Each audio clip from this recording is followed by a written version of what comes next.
चतुर्थी का पूजन करने वाली होती हैं, उनके भीतर का एक भाव होता है कि जैसे ही शाम का समय आए चंद्रदेव का पूजन करें, चंद्र जब प्रकट हो जाए, कलश भर लिया, उसके नीचे आखा दाना रख दिया, चावल गेहूं जो भी आप रखते हो पूजन के लिए, ऊपर पात्र आदि रख दिया जलाशय, फिर अपन ने घी का दिया लगाकर पूजन भी कर ली। तो जो चतुर्थी का पूजन करने वाली होती हैं, जो चतुर्थी का नियम व्रत धारण करने वाली होती हैं, बड़ी बड़ी चतुर्थियां करती हैं या उसका नियम धारण करती हैं, तो चतुर्थी का जो पूजन करती हैं वो किस चीज के लिए होता है? केवल संतान, पुत्र, परिवार, हमारा कुटुंब, हम जिस कुल में हैं, हमारा कुल वैभव की ओर बढ़े, संपदा की ओर बढ़े और उसकी आयु बढ़े,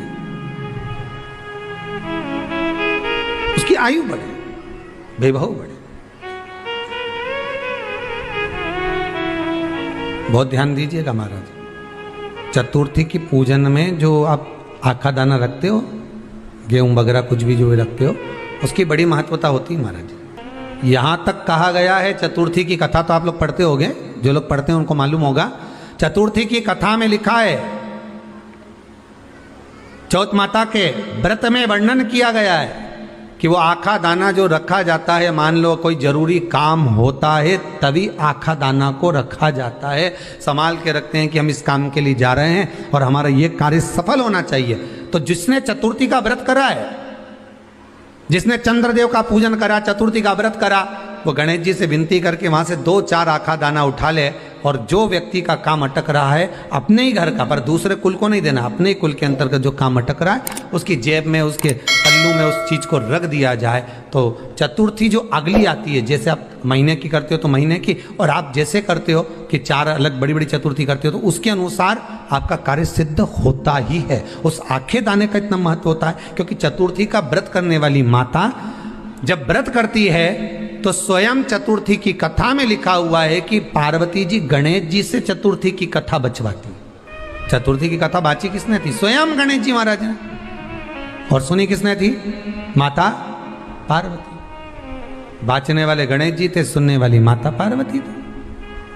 तो चतुर्थी की कथा जब होती है तो उसको स्वयं गणेश जी बाच रहे हैं, तो व्रत कौन सुन रही है? माता पार्वती। और आपने जो आखा दाना लिया वो गणेश जी के भाव से लिया, गणेश जी से निवेदन करके, विनय करके, प्रार्थना कर कर उसको प्राप्त किया। राधे राधे सखी, आज हम बात करेंगे कि सकट चौथ कब है, किस दिन है, व्रत की विधि, व्रत का शुभ मुहूर्त, व्रत का महत्व, चंद्रोदय का सही समय।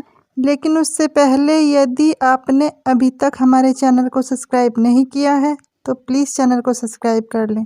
सखी, माघ माह के कृष्ण पक्ष की चतुर्थी तिथि को सकट चौथ का व्रत किया जाता है। इसी को सकटी चतुर्थी, लंबोदर सकटी चतुर्थी, तिलकुटा चौथ, तिल चौथ और माघी चौथ आदि नामों से जाना जाता है। वैसे तो साल में 2 चतुर्थी तिथि आती हैं, एक कृष्ण पक्ष की चतुर्थी तिथि, एक शुक्ल पक्ष की चतुर्थी तिथि।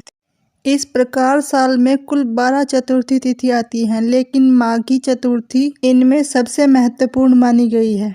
तो चलिए शुरुआत करते हैं अपनी वीडियो की। संकट चौथ का व्रत 2024 में 29 जनवरी दिन सोमवार को रखा जाएगा।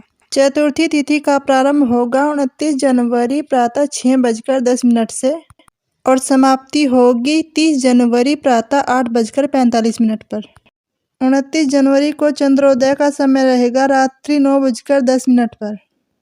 सकट चौथ के व्रत को महिलाएं अपनी संतानों की दीर्घ आयु और उनके सुखी जीवन के लिए रखती हैं। इस व्रत को निर्जल किया जाता है। महिलाएं ब्रह्म मुहूर्त में उठकर स्नान आदि कार्यों से निवृत्त होकर व्रत का संकल्प लेती हैं और फिर पूरा दिन निराहार रहकर इस व्रत को करती हैं। इस व्रत में सबसे पहले गणेश जी की एक प्रतिमा चौकी पर स्थापित करें और फिर रोली, अक्षत, पुष्प, दुर्वा घास, लड्डू, तिल, सुपारी आदि से गणेश जी की पूजा करें। विधि पूर्वक पूजा करते समय ओम गंग गणपते नमः मंत्र का जाप करें। इस मंत्र का जाप करते करते गणेश जी को नैवेद्य के रूप में तिल और गुड़ से बने लड्डू भोग के रूप में अर्पित करें। फिर कथा पढ़ने के बाद आरती कर लें तथा रात्रि में चंद्रमा को अर्घ्य देकर ही अपना व्रत पूर्ण करें। संकट चौथ व्रत कथा इस प्रकार है। एक बार संकट में पड़े हुए सभी देवता महादेव की शरण में जाते हैं। तब महादेव अपने दोनों पुत्रों से पूछते हैं कि तुम दोनों में से इन देवताओं के संकटों को कौन दूर करेगा। तब कार्तिकेय जी ने स्वयं को देवताओं का सेनापति प्रमाणित करते हुए कहा कि देवताओं की रक्षा का उत्तरदायित्व तो मुझे ही मिलना चाहिए। इस पर गणेश जी ने कहा कि देवताओं की रक्षा के लिए मुझे सेनापति पद की आवश्यकता नहीं। मैं देवताओं का सेनापति पद प्राप्त किए बिना भी देवताओं के संकटों को दूर कर सकता हूँ। इसके पश्चात महादेव ने अपने दोनों पुत्रों को पृथ्वी की 7 प्रदक्षिणा करने को कहा। कार्तिकेय जी तो पृथ्वी की प्रदक्षिणा के लिए चले गए, किंतु गणेश जी ने अपनी बुद्धि का परिचय देते हुए अपने माता पिता की ही 7 प्रदक्षिणा कर ली और कहा कि संतान के सभी तीर्थ माता पिता के चरणों में ही निहित है। यह सुनकर सभी देवी देवता गणेश जी की बुद्धि की प्रशंसा करने लगे और सभी उनके चरणों में नतमस्तक हो गए और महादेव ने भी गणेश जी को प्रथम पूज्य होने का वरदान दिया। इस प्रकार गणेश जी ने प्रथम पूज्य होने का वरदान पाया और महादेव की आज्ञा से देवताओं के सभी संकट भी दूर किए। सखी, अपने